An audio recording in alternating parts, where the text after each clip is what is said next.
मी मनीषा तुम्हा सर्वांचे मनापासून स्वागत करते। आज आपण इथे बघणार आहोत प्रत्येक साईज अनुसार परफेक्ट मुंडा मोजून बाहीचं पेपर कटिंग कसं करायचं असतं। एकदम अशी सोपी पद्धत समजून सांगते। तुमची कोणतीही साईज असू द्या, तुम्हाला तुमच्या मापाचं केलेलं पाठीच्या बाजूचं पेपर कटिंग लागणार आहे। आता इथे बघू शकता अर्धा इंच कमी करून घ्या, शोल्डर अर्धा इंच कमी करून घ्यायचं, म्हणजे कट नाही करायचं, फक्त मार्किंग करून घ्यायचं अर्धा इंचाचं। का अर्धा इंच असं मार्किंग करून घ्यायचं, कारण की समोरची बाजू जोडतो, पाठीची बाजू जोडतो, अर्धा इंच कमी होतं। आलं लक्षात? बाही कधी जोडतो, दोन्ही जोडून झाल्याच्या नंतर बाही जोडत असतो। आणि बाही कशी जोडतो, इथे अशी मध्यावरती ठेवतो आणि अर्धगोल आकारामध्ये बाही जोडतो। एवढं फक्त लक्षात ठेवायचं, नवीनला सुद्धा समजेल एवढी ही सोपी पद्धत आहे। आता इथे बघू शकता मी मार्किंग करून घेतलं अर्धा इंचाचं। आता आपण जिथे मार्किंग केलं तिथे असा टेप पकडायचा आहे तुम्हाला। हे पहा, अशा पद्धतीने कोणतीही तुमची साईज असू द्या, तुम्ही ही पद्धत वापरत जा। बऱ्याच वेळा काय होतं, बाही जोडायलाच पुरत नाही। ही पद्धत परफेक्ट तुम्ही ह्याच्यामध्ये वापरू शकता, कोणताही प्रॉब्लेम अजिबात येणार नाही। असं पकडायचं, हे पहा, नवीनला सुद्धा समजेल एवढी ही सोपी पद्धत आहे। मग अर्धगोल आकार असा मोजून घ्यायचा आहे। माझं भरतं इथे 9 इंच। आता लगेच काय करायचं, इथं लिहून घ्यायचं आपलं किती भरलं, तुमच्या साईजमध्ये बघायचं आपलं किती भरलेलं आहे। असा अर्धा इंच कमी करून घ्या आणि असा अर्धगोल तुम्ही इथे मोजून घ्यायचं आहे।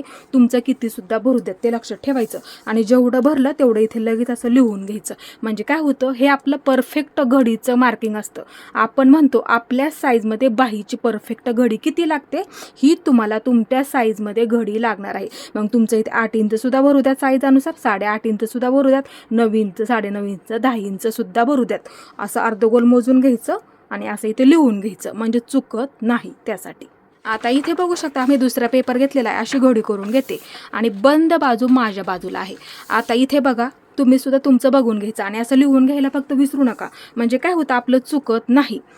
आता इथे माझं 9 इंच भरलं, मग मी काय करणार, ही माझी बंद बाजू आहे ना, माझं जेवढं भरलं तेवढं मार्किंग करून घेणार। हे पहा, हे परफेक्ट आपलं घडीचं मार्किंग झालं, ह्याच्यामध्ये अजिबात कोणताही प्रॉब्लेम येणार नाही। मार्किंग करून झालं, हे पहा, इथून इथे माझं हे जेवढं भरलं अर्धगोल मोजून इथून मी इथे मार्किंग करून घेतलेलं आहे। आलं लक्षात? तुमचं जेवढं भरलं तेवढंच तुम्ही इथून बंद बाजूपासून ह्या बाजूला असं मार्किंग करून घ्या घडीचं। एक लाईन ओढून घेते, हे पहा, एक लाईन ओढून झालेली आहे। आता पेपर ह्या बाजूला मी असा फिरवून घेते। आता इथे आपल्याला बाही उंचीचं मार्किंग करून घ्यावं लागतं। आता मापाचं ब्लाऊज घ्या, इथे मी तुम्हाला अस्तरच्या बाह्यानुसार समजून सांगते। आलं लक्षात? हे पहा, इथून इथपर्यंत आपली ही परफेक्ट बाहीची उंची असते, लक्षात ठेवा।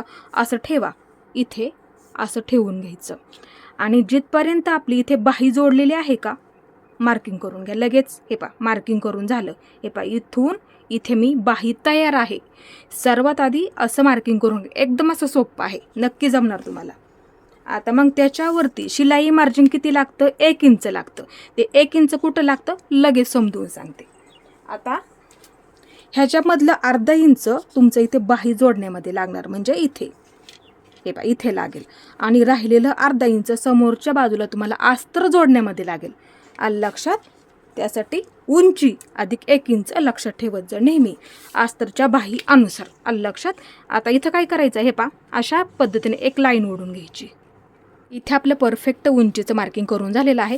आता ह्या बाजूला मी असा पेपर फिरवून घेते, ही आपली बंद बाजू आहे आणि आता बाही उलटी करून घ्या। हे पहा, उलटी करून घेतली, हे पहा, ही सुद्धा आपली बंद बाजू, असं पकडा इथे अशा पद्धतीने। हे पहा, बंद बाजू, ही बंद बाजू, असं ठेवून घ्या आणि पहिली शिलाईची टिप मार्किंग करून घ्या। इथे मार्किंग करून झालं, बऱ्याच वेळा ह्या बाजूला सुद्धा जागा नसते, जरी आपला मापाचा ब्लाऊज फिट्ट झाला तरी उसवायला सुद्धा जागा नसते। मग त्यावेळेस काय करायचं, दंडगेर अधिक ह्या बाजूला 2 इंच वाढवून घ्यायचं। हे पहा, पहिली शिलाईची टिप म्हणजे दंडगेर फिटिंग मार्किंग झालं परफेक्ट आणि त्याच्यामध्ये प्लस आपल्याला 2 इंच जास्त घ्यावं लागतं। जरी आपला ब्लाऊज फिट्ट झाला तरी उसवायला सोपं पडतं। तुमचा किती सुद्धा दंडगेर असू द्यात, दंडगेर अधिक 2 इंच घ्यायला विसरू नका, ते लक्षात ठेवायचं आहे। आता वरून येणारं माप ओपन बाजूचं बाहीच्या उंचीनुसार असतं, लक्षात ठेवायचं आहे। इथे मी बाहीची उंची किती सर्वात आधी बघून घेते। हे पहा, इथे आपली ही तयार होती ना, 5 इंच तयार आहे। मग मी काय करणार, वरून येणारं माप इथे मी ओपन बाजूचं 2.5 इंचावरती टाकून घेते। आतमध्ये कंपल्सरी 2 इंच घ्यायचं इथे। बऱ्याच वेळा काय होतं, ब्लाऊज आपला तयार झाला ना, मुंडा पुढे मागे होतो, त्यासाठी इथे 2 इंच कंपल्सरी घ्यावंच लागतं, ते लक्षात ठेवत जा नेहमी. आता इथून इथे असं टेप पकडायचा किंवा पट्टीचा वापर करू शकता. अशी लाईन ओढून घ्यायची आणि हे जास्तीचं आपल्याला घ्यायचं नाही, ते लक्षात ठेवत जा. आता इथे लक्ष देऊन बघा, ओपन बाजूचं ही बाहीची उंची झाली, वरून येणारं माप म्हणजे हे माप इथे आपण आत्ता किती टाकलं, बाहीच्या उंचीनुसार मी इथे घेतलं 2.5 इंच. आता इथलं माप तुम्हाला समजून सांगते, बाहीच्या उंचीनुसार किती घ्यावं लागतं. आता इथे बघू शकता, ही आपली बाहीची उंची झाली आणि हे वरून येणारं म्हणजे ह्या बाजूचं ओपन बाजूचं माप असतं. आत्ताच दाखवलं त्या पद्धतीने ही बाहीची उंची आणि हे वरून येणारं माप आहे. फोटो काढून ठेवायचा ज्यांच्याकडे नाही त्यांनी, आणि वहीमध्ये लिहून ठेवायला विसरू नका. 3 व 3.5 असेल तर बाहीची उंची मग किती घ्यायचं, 1.5 इंच. 4 तयार असेल बाहीची उंची तयार, लक्षात ठेवायचं तयार उंची, मग वरून येणारं माप 2 किंवा 2.25 ठेवू शकता. 4.5 उंची तयार असेल तर वरून येणारं माप 2.5 इंच. 5 व 5.5 असेल तर 2.5 इंच, आत्ताच टाकलं त्या पद्धतीने. 6 व 6.5 असेल तर 2.5 इंच, 7 असेल तर 2.5 इंच सुद्धा ठेवू शकता, किंवा तुम्ही 2.25 इंच ठेवलं तरी सुद्धा चालतं. 8, 9, 10 असेल तर 3 इंच ठेवायचं. हे मापा ओपन बाजूचं लक्षात ठेवायचं, बाहीच्या उंचीनुसार असतं. उंची जास्त असेल तर त्या पद्धतीने आपल्याला टाकावं लागतं. 11, 12, 13, 14 असेल तर 3 किंवा 3.25 इंच ठेवू शकता, म्हणजे हे माप. 15, 16 असेल तर 3.5 इंच ठेवायचं. इथून 3.5 इंच उंचीनुसार असतं, लक्षात ठेवत जा नेहमी. वहीमध्ये लिहून ठेवायला विसरू नका, ह्याचा तुम्हाला खूप फायदा होणार आहे. लक्षात ठेवायचं, ही आपली उंची असते, म्हणजे ही उंची झाली, आणि हे वरून येणारं माप म्हणजे ह्या बाजूचं माप असतं, ओपन बाजूचं. ही आपली ओपन बाजू आहे ना, ते हे माप असतं. आलं लक्षात, लिहून ठेवा, तुम्हाला ह्याचा खूप फायदा होईल म्हणून समजून सांगितलं. आता इथे आपले हे परफेक्ट असं मार्किंग करून झालेलं आहे. आता इथून आपल्याला इथपर्यंत असा बाहीचा आकार देऊन घ्यायचा आहे. सर्वात आधी इथे आपल्याला काय करायचं, असं थोडं थोडं मार्किंग करत करत घ्यायचं आहे अशा पद्धतीने. म्हणजे काय होतं, इथे आपल्याला बघता सुद्धा येतं की आपला इथे परफेक्ट बाहीचा आकार आलेला आहे का. नंतर काय करायचं, आणि जर तुम्हाला डायरेक्ट देता येत असेल तर तुम्ही ह्याच्यामध्ये डायरेक्टसुद्धा देऊ शकता. हे अशा पद्धतीने हे वरच्या बाजूला घ्यायचं. हा ना थोडक्यात असा माशासारखा आकार असतो, ते लक्षात ठेवायचं आहे. नवीनला नसेल जमत तर त्यांनी अशा पद्धतीने थोडं थोडं असं मार्किंग करून तुम्ही देऊ शकता. नंतर हा थोडासा हा उंच आकार असतो, नंतर थोडासा असा खोलगट आकार ह्याच्यामध्ये तुम्ही देऊ शकता. हे अशा पद्धतीने. ही खोलगट बाजू आहे ना, ती समोरच्या बाजूला असते, लक्षात ठेवत जा. वाटलाच असं लिहून ठेवत जा.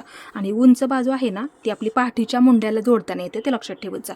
आणि खोलगट बाजू असते ती आपली समोरच्या मुंड्याला जोडताना येते, ते लक्षात ठेवत जा नेहमी. आता हे दोन्ही सुद्धा आपल्याला इथे सोबत कट करून घ्यायचं इथपर्यंत.